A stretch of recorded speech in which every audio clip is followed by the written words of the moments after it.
Hare Krishna. So we are reading from the Srimad Bhagavatam, Canto 5, Chapter 9, the Supreme Character of Jadabharat. This is text number 12.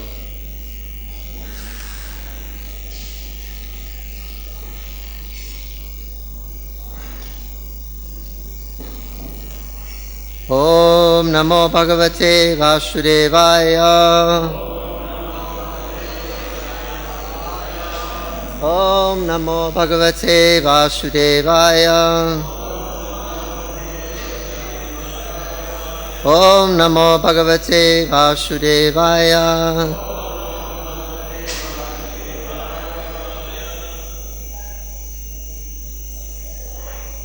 Atha kadachit kaschit vishalapati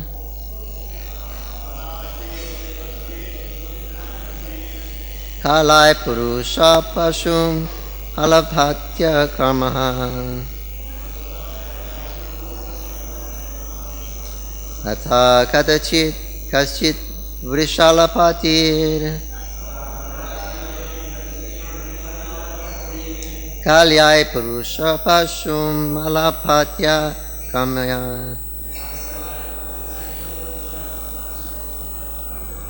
Atha kadachit kaschit vishalapati badra Badra kalyai purusha pashum alapatya kama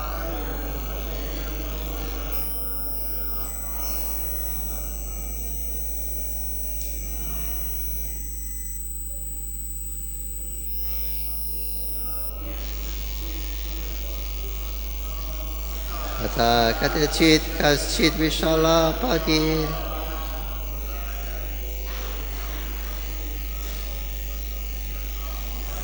Kalai purushas pashum alabhatya kama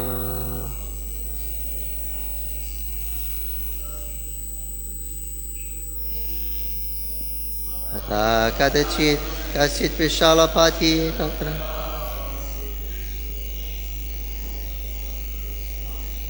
Kalai purusha pashum alabhatya kama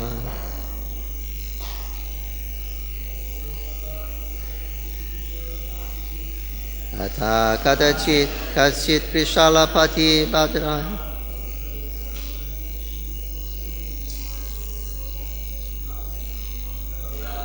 purusha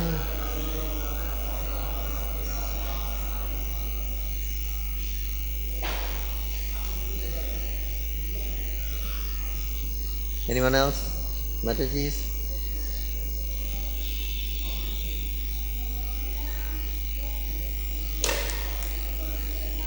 Atha kadachit kaschit vishalapati badra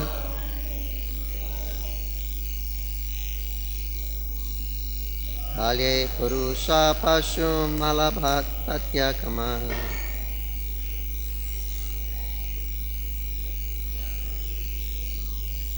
Translation and purport by His Divine Grace the Charanaravinda Bhaktivedanta Swami Srila Prabhupada Ki Jai.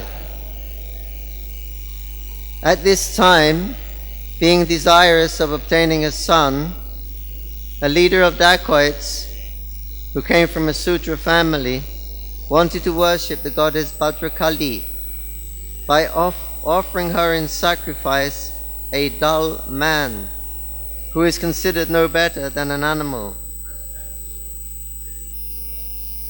Purport.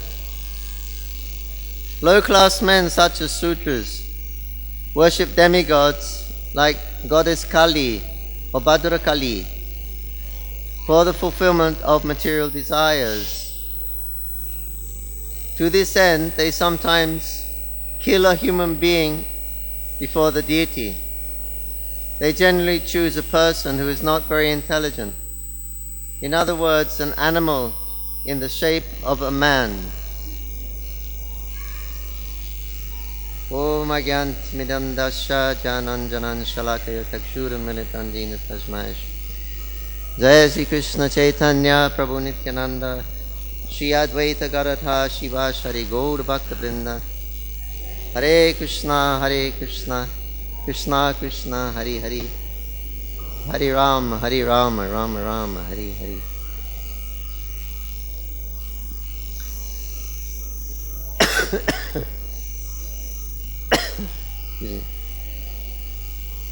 So we're reading this story of Jada Bharat.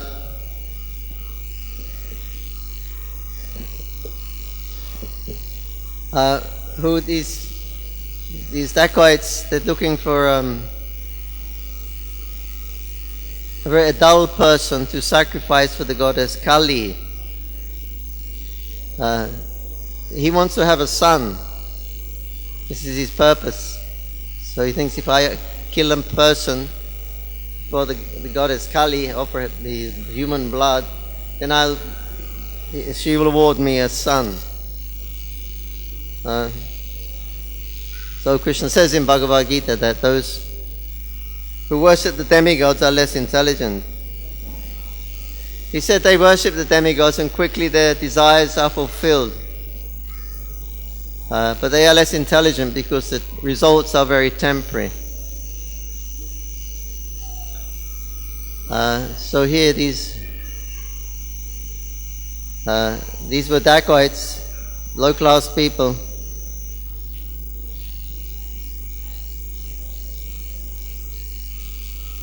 Of course, they can't be Brahmanas. If a Brahmana worships the demigod, then he's not a Brahmana. Because Krishna says that those who worship the demigods are less intelligent. So a Brahmana cannot be less intelligent. So if they're claiming to be Brahmans worshipping the demigods, they're actually not. They're not Brahmanas, because Brahmana means that they're not less intelligent, they're most intelligent.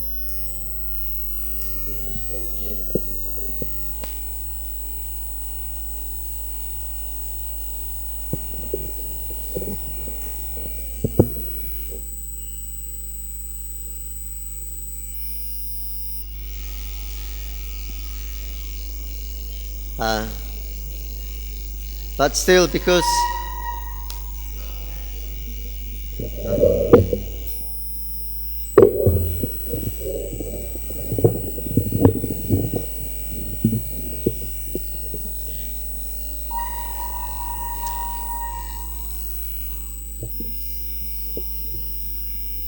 Hare Krishna.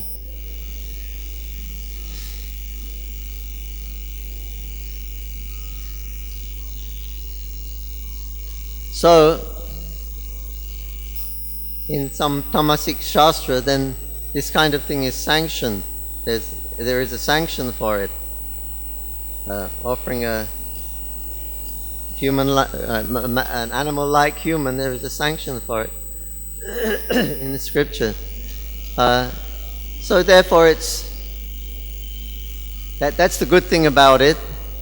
It's because it's sanctioned in the scripture. Srila Prabhupada was asked, who is better off, a worshipper of Jesus Christ or a worshipper of Kali? And Prabhupada said the worshippers of Kali are better off. And they said, why is that? Because Jesus is teaching love of Godhead. This is the highest principle. Prem Pumata Pumam, that to love God is the highest principle. And worship of Kali is for people in Tamagun, Rajagun. So why is it better worshipping Kali? He said, Prabhupada said, because at least they're following the Vedic scriptures. The authority of the Veda is there. So this chance, they become purified by following these processes, Vedic processes, a purification process. But he said, as far as Lord Jesus is concerned, there's no parampara now. The parampara has been lost. So there's no connection. So he said that the worshippers of Kali are better situated because at least they're following the authority of the Vedas. And the whole Vedic system is one of purification. From brahmachari to grihastha to banapras to sannyasi.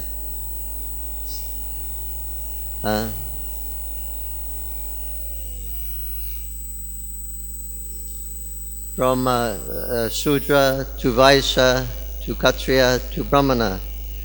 So the Vedic process is like that. If you follow the process, gradually become purified and rise into the mode of goodness. From there you can come to the transcendental platform. So this Vedic system, or Varnashram system, Prabhupada said, has a built-in self-realization. It's a process. It's got a built-in process of self-realization. That even if you really don't know what's happening, or you're not even interested in purification, the fact that you're following the Vedic injunctions will you become more and more purified. So,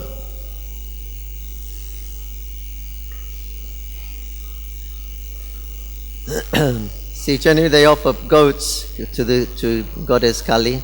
But here they're offering a human.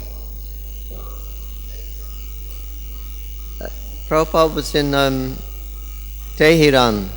In Iran, we had a center there, Tehran, in the Middle East, and they were in their house, and there was some commotion going on out in the street. So Prabhupada said, "What is all that noise?" So the devotee looked out the window. He looked down, and he said, "Srila Prabhupada, they're killing a goat on the street." Prabhupada was kind of disappointed, and he looked down. And then another devotee who was staying there in Tehran, he said that before they kill the goat, they put his face towards Mecca. They'll point the goat towards Mecca before they kill the goat. And Prabhupada said, "Oh, very good, very good." And I said, "Why is it good, Prabhupada? They're killing a goat." He said, "No, but the principle behind it, it's a sacrifice. They're offering it to Mecca. That means they're offering it to God. The principle of offering everything to Krishna. So that's a very good thing. They're gonna eat the goat anyway. They're gonna kill the goat anyway. But at least they're offering it in a sacrifice by pointing its head towards Mecca."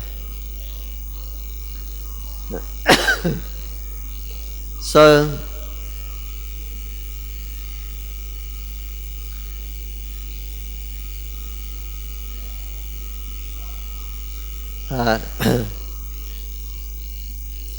these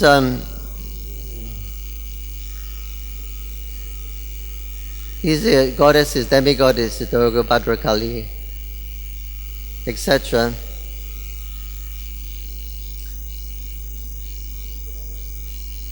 Although they are fulfilling the desires of the worshippers,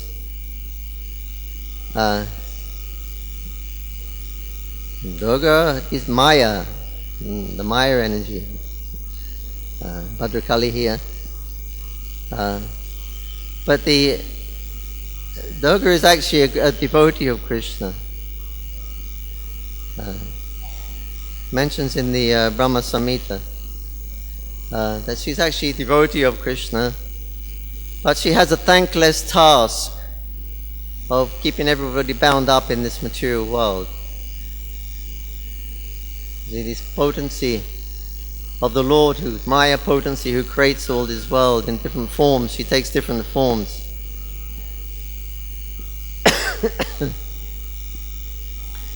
So Durga, she has that Trishul. Trishul, these 3 points, it means Adi-Bautic misery, Adi-Devic misery, and Adi-Atmic miseries. So this is Durga's business. She's constantly prodding, poking. Either 1, 2, or 3 of these miseries. At any one given moment on your body, you will find there's some problem, mental problem from others. Adi-De, too hot. So, problems. This is Durga Devi. Always jabbing. Constantly. 1, 2, or 3. Constantly being jabbed. So Durga indicates a prison house, also means fort. Durga means fort. So this is a prison house, and Prabhupada said this Durga Devi, she has the thankless task of keeping all the living entities bound up in this material world. She doesn't like to do it because she's a devotee herself. So,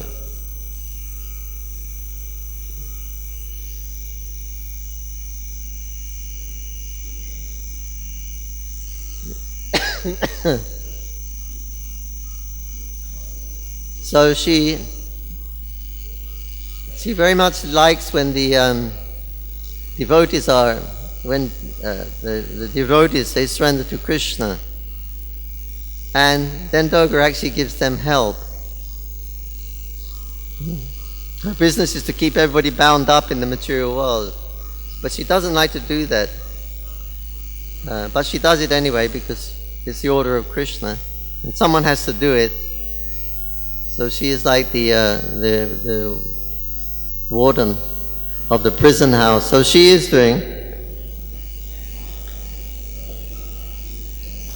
And in the Brahma Samhita it says that the body, this body is like a prison uniform.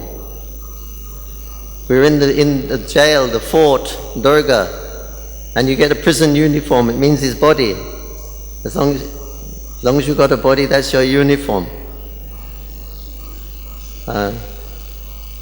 So, in some places of the world, you go to the prison, and they have the prison uniform. They have a white pant and shirt with black arrows painted on it. It's very bold. So if ever you leave the prison, everybody knows immediately. You can see, oh, he's a prisoner, he's escaping. So they wear this. It's called prison uniform. So the devotees also, they wear the prison uniform. They have this body and they put these arrows. These 12 arrows. But these arrows indicate they're devotees of Krishna. This is their prison uniform. But they've dedicated their lives to Krishna. They've surrendered to Krishna. And so therefore Durga becomes very happy. And she personally clears the way back throughout the universe, because she's the mother of the entire universe. And she instructs all of her children, all the different demigods. She's the mother of all the demigods. You help the living entity, let him go. Don't obstruct him, but give him clearance so he can very easily cross this material universe and go back home, back to Godhead. So then Durga is very happy when somebody becomes a devotee. Then she likes to help. She takes him back to Godhead. So this is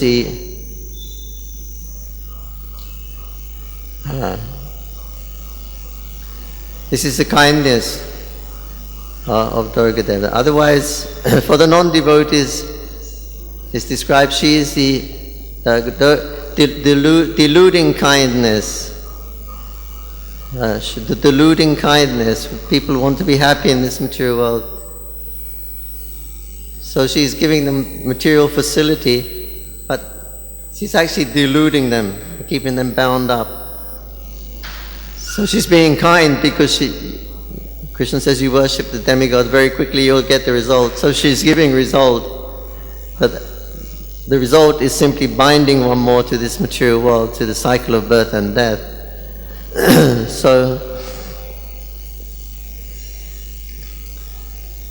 So it's Prabhupada says deluding kindness. Deluding kindness. So anyway, like this, she's keeping everybody bound up in this material world. But Durga herself is a great devotee. She is when we talk about these potencies, Maya potency, it's not a different potency. They're not different potencies. You get Yoga Maya and you get Maha Maya. It's not two different potencies, it's one potency. Yoga Maya is the original potency, it's the transcendental potency of the Lord. and the shadow of the potency reflects as Durga in the material world. But it's not, although they're two different potencies, it's one, the eternal potency of the Lord, the spiritual potency, the Chaya Eva Durga, the shadow, it's the shadow reflection of the real Durga. In the spiritual world there's a transcendental Durga that's spoken of in the Brahma Samhita. And this is her energy, or her reflection, the shadow energy, becomes the Durga of this material world, or Kali, Bhadra Kali, of this material world. But they are not actually non-different. In Navadvip, Srimantadvip, most of you have been. So we have deity there of Srimantini, who is a form of Durga. Durga was advised by Lord Shiva to go to Navadvip and meditate on Gauranga and worship Gauranga. So she was worshipping Gauranga, and then Gauranga gave her a darshan. He appeared with all of his devotees doing Harinam Sankirtan. And then he saw Durga Devi, and she was crying. So Mahaprabhu said, "Why you are crying, Devi?" Durga Devi, she said, "Because I am the external potency, I am Maya potency. And it's said that where the sunshine is, there cannot be any darkness. But I am the shadow, I'm always behind you. So you've come to give everyone your mercy without discrimination. But I can't get your mercy because I'm your shadow energy, I'm always behind you. So I'm the whole universe is getting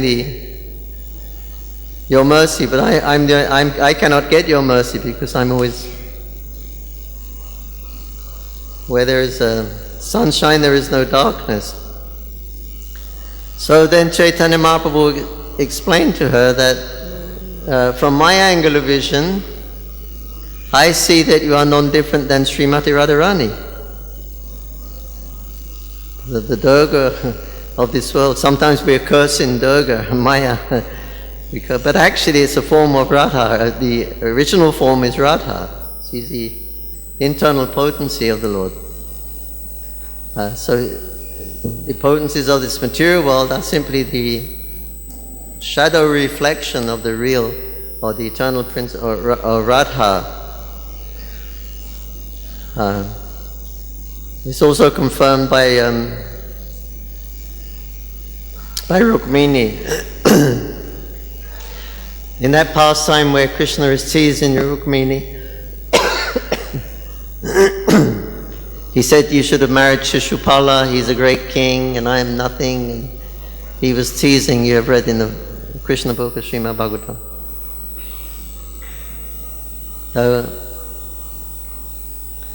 Rukmini said to Krishna at the end of that chapter, where Krishna was teasing her,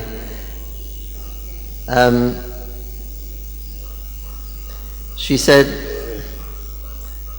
"When you glance over the material energy, this is the beginning of creation.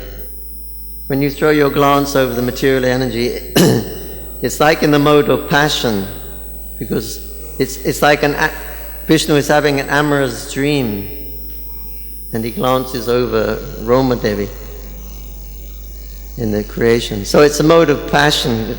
This is what Rukmini is saying. When you glance passionately over me, I'm the material energy, then your glance comes over me.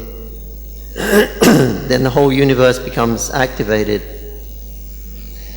So she said, when you glance over me, you throw your passionate glance over me, I consider this the perfection of my life. In other words, Rukmini is identifying herself as the external potency. She's the internal potency. But out of her humility, she's saying that I'm actually Durga of the material world. But when you glance over me, and in the mode of passion, I consider it the greatest boon.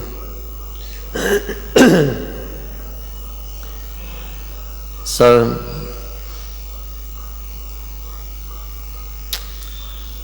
the whole principle of this feminine potency is doing all the creation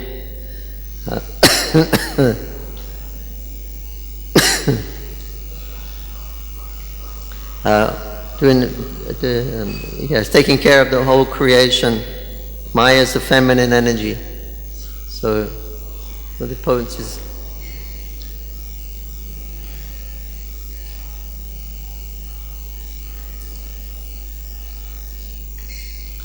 So, just like creation in the material world, you need a man and you need a woman, you need a husband and wife. So similarly, for the creation of the universe, we have the potency, Maya potency, and we have here is Shambhu,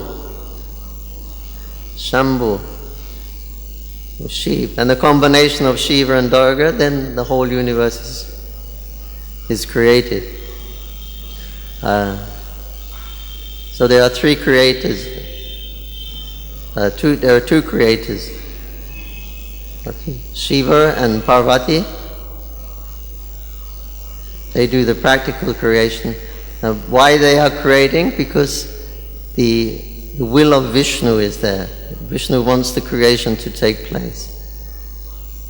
So Shiva and Parvati execute the will of the Lord. So these three are creators. There's Shiva, Durga, and the will of Vishnu. These are the creators of this material world as we know it.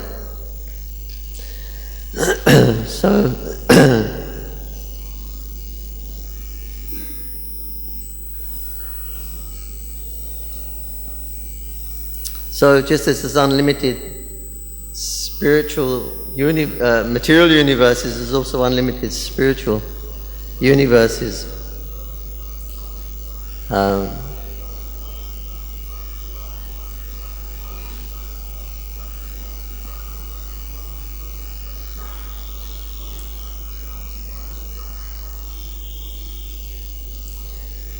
And so just as all these different expansions are there to create all the different worlds, so similarly the same thing is there in the spiritual world for creation of the pastimes of Krishna. The verse, the Brahma Samhita, Ananda Chinmaya Rasa Pravitavi Tabeja Eva Nijurupataya Kalavi Goloka Eva Nivesati Aklatma Bhuto Govinda Mari Purusham Tamaham Janam.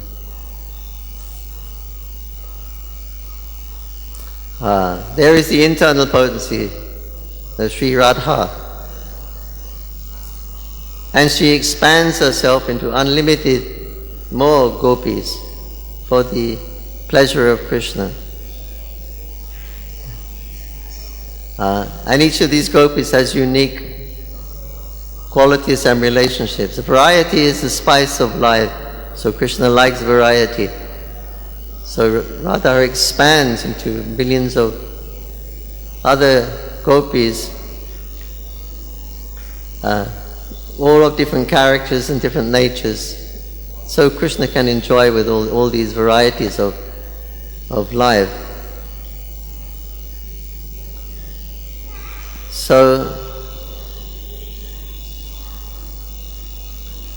then they have what are they doing, all these gopis? They're all engaging in serving Radha and Krishna, assisting in expanding the pleasure of Radha and Krishna. This is their function.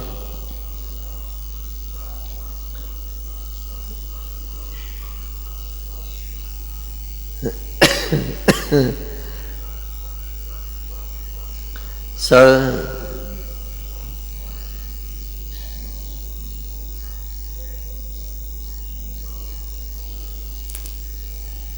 they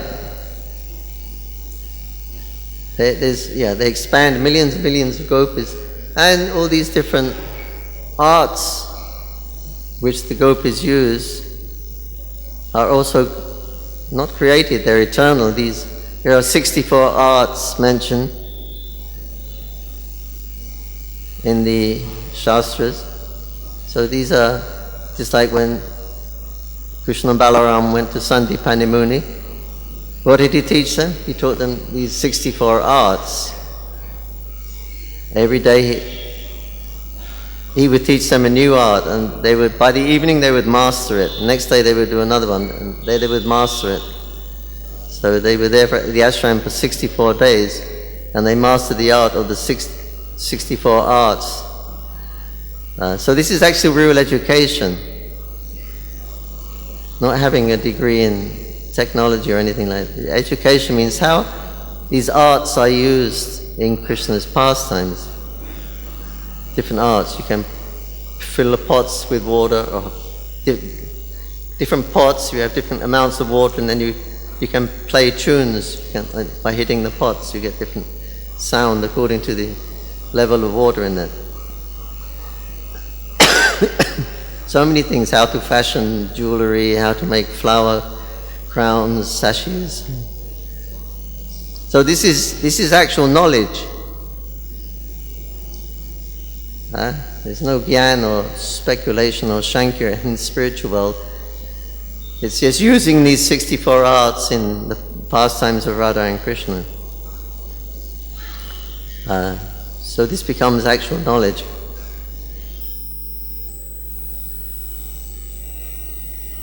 So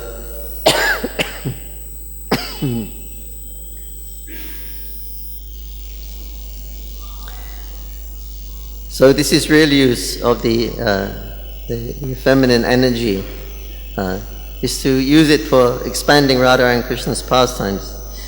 Here, these dacoits, they're misusing the material energy. They want to enjoy the material energy, so they're actually misusing the energy. But all these energies, all these arts, 64 arts, they're all personified in the spiritual realm. They all have their personification. So they're eternally manifested there in the spiritual realm. And these are the medium by which Radha and Krishna perform all their pastimes.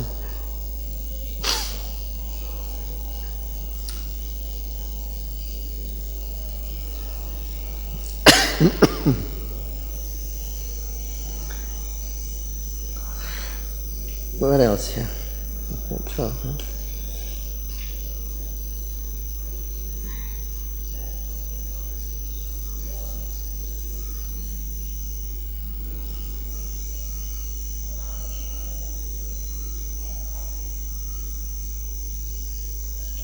Anyway, the gist of this story is that how Jadabrat, he's completely surrendered to Krishna, completely dependent on Krishna. Even though the dacoits are going to come and kill him, it's no protesting whatsoever. This was the character of Jadabrat. He didn't mind that they were going to kill him. He just went along with whatever they said. He went along. He was quite happy. He was smiling, and they were also happy. They could kill the Jadabrat, but Kali was not happy at all. And we'll find out later how she burst from the deity. The deity burst open, and the goddess Kali came out, and she began cutting the heads of the dacoits because they were going to kill Jadabrat, the pure devotee. She couldn't tolerate that, even though generally that's her business. But when they get into the realm of dealing with the devotees of Krishna, then she is like fire, and she kills her own worshippers.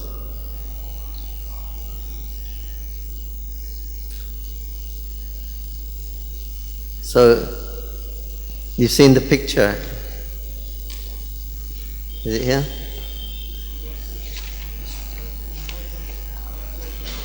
Huh?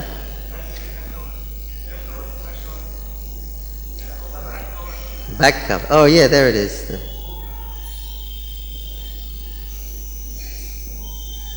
There he is. He jumps out.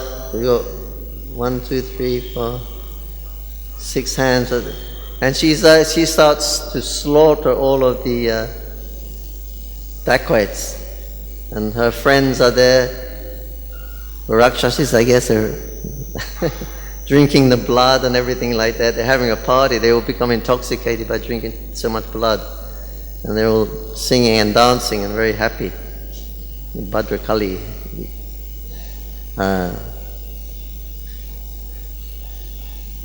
Tamasic.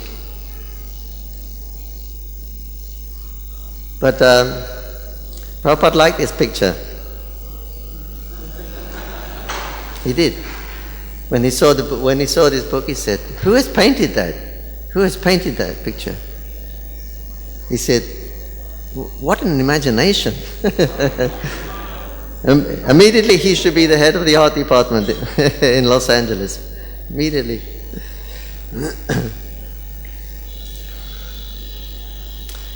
So this is the actual way to propitiate Devi. You want to propitiate Devi Kali? This is the actual real way to propitiate. Hey Radha, Madan Mohan Ju ki. This is the way to propitiate Devi in this world. By becoming a devotee of Krishna. This is real Durga Puja. This is real Bhadrakali Puja. You become a devotee of Krishna, she's very happy. This is actually the way to please her.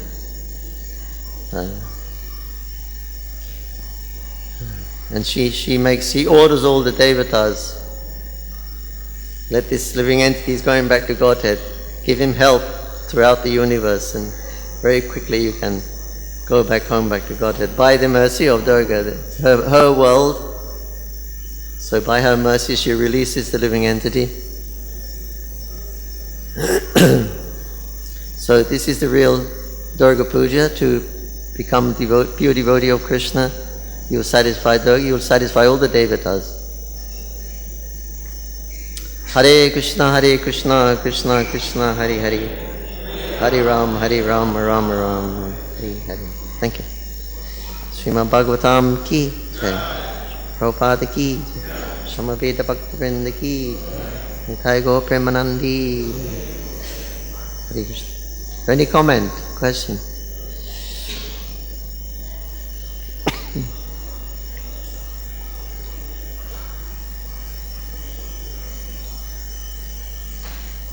Yes.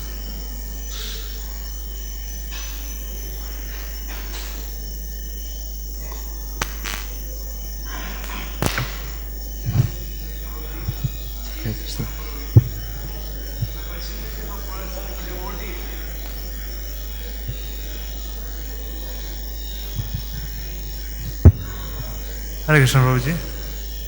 Prabhuji, if a devotee is not exactly offering worship to the personalities, to Krishna, but he is assisting in the worship by getting various paraphernalia, devotee is only assisting, not actively participating.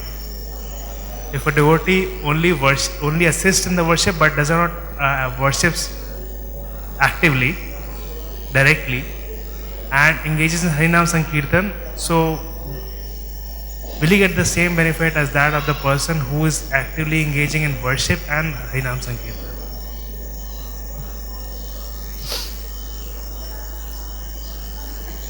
I didn't quite get that.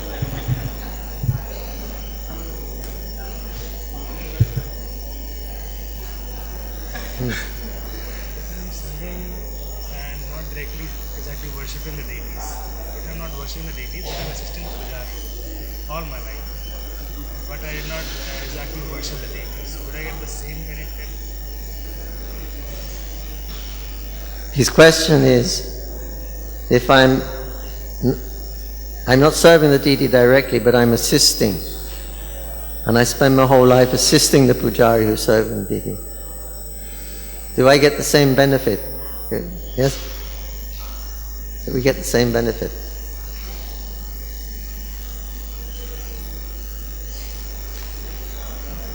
Srila Prabhupada said that Pujari is most fortunate.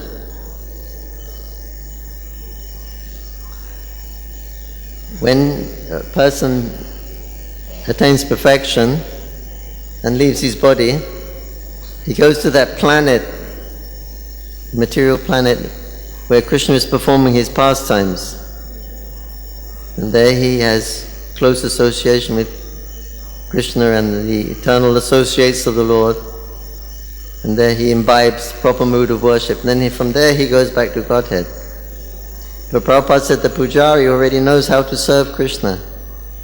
He wakes him up in the morning, offers him food, bathes him, dresses, and offers arti. He knows. So he doesn't have to go to that universe where Krishna is appearing, but he goes directly back to Godhead.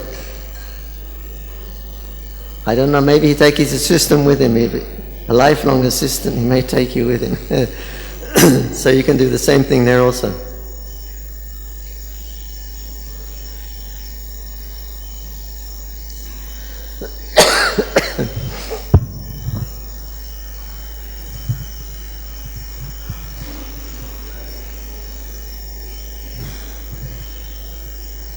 Hare Krishna.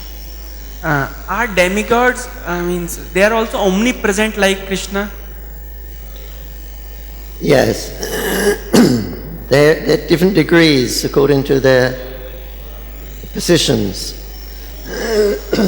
Lord Brahma, he's practically all-pervading throughout the universe because he's the engineer of the universe. He must know everything. But the other different demigods like the Ashwini Kumaras, they enter into the nostrils of the Lord, the Vishwarup. When the Lord desires to breathe, the Vishwarup, the demigods, they enter into the nostrils and then they get that potency of smelling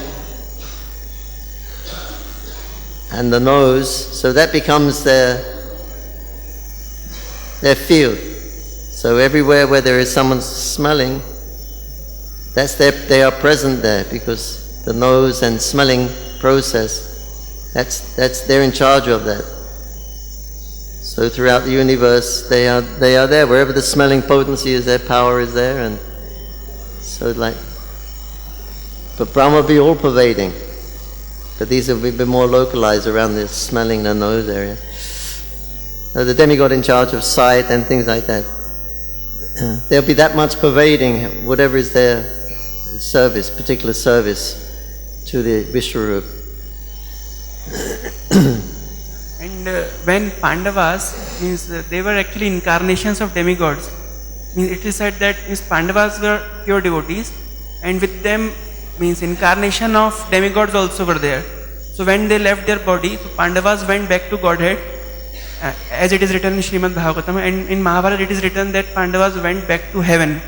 Can you please explain this mechanism? How, as we have our body and some ghost enter into the body, is it something like that, that demigods entering into the body of Pandavas?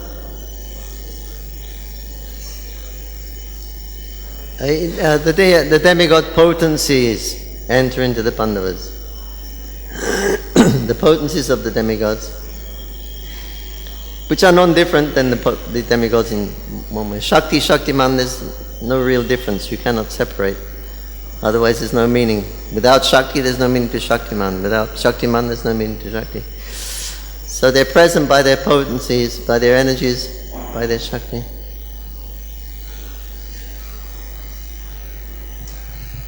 It's just a curiosity. That 64 hours you just mentioned that Shandipani Muni taught Krishna Balaram. Is there any connection that Srila Prabhupada mentioned anywhere that it has some connection to Krishna's 64 qualities? Pardon? 64 arts that is mentioned and that you just mentioned, it has some connection to Krishna's 64 qualities? Is there anything that Srila Prabhupada mentioned or? 64 arts in relation to the 64 qualities? Yes. No, I don't know. I don't know if that's...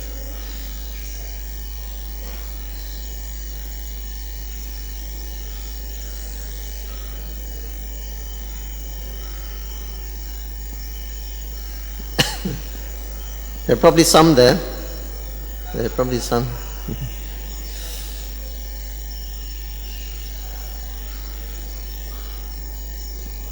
No, but I don't know. But this list is given in the Brahma Samhita, the list is given in the Krishna book of the 64 arts, of what Krishna and Balaram learned.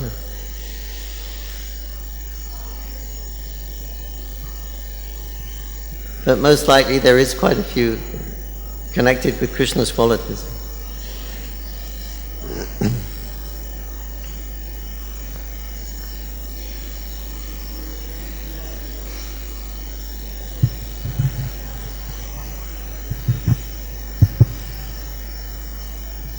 Hare Krishna Prabhuji, my question is that Jad Bharat was a pure devotee of the Lord, so he didn't try to save himself when there was a problem. But for me, as I am not a pure devotee, so if some problem came to me, so what should I do? Means I should try to save myself, or I should completely dependent on Lord.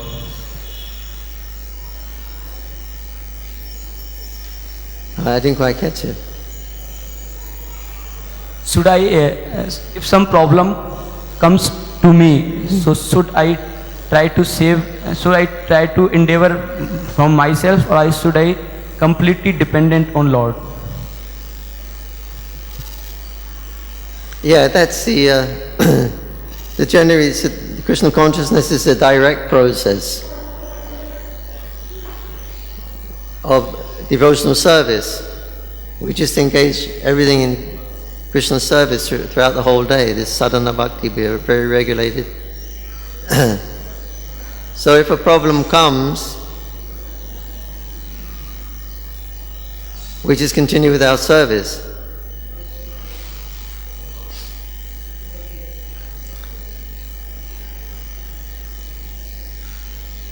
Otherwise, if you're trying to solve the problem, then the problem becomes a subject matter for you. But by constant devotional service,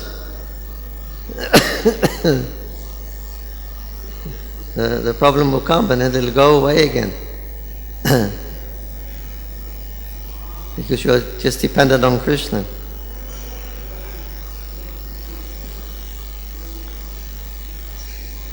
You have so many different seeds in the heart, right? Unmanifested seeds, and some that are fructifying and some are actually happening now. They're becoming fructified right now. These bijas. So you have the bij is coming, if it started to fructify, it's time for this desire to fructify, this seed to fructify. And so Krishna instructs Maya Devi, the seed is ready for fructification. You arrange the scene where this desire can be fulfilled. So then Maya Devi makes a preparation, makes the environment where you can fulfill this desire that's going to become manifested. It's time for that.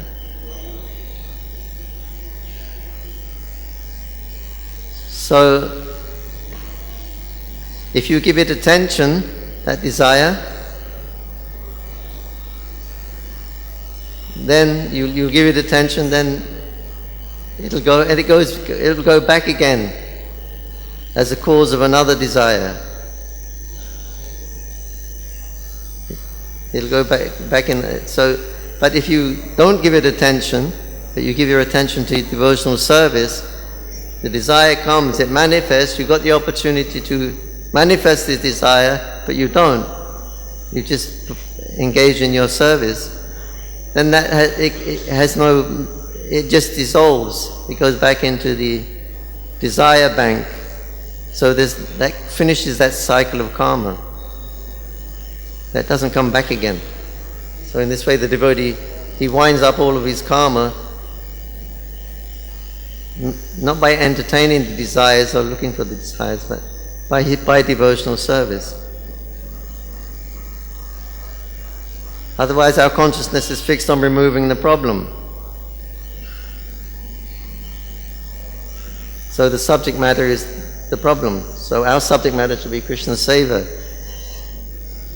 And automatically the problems will go, hopefully they should go away.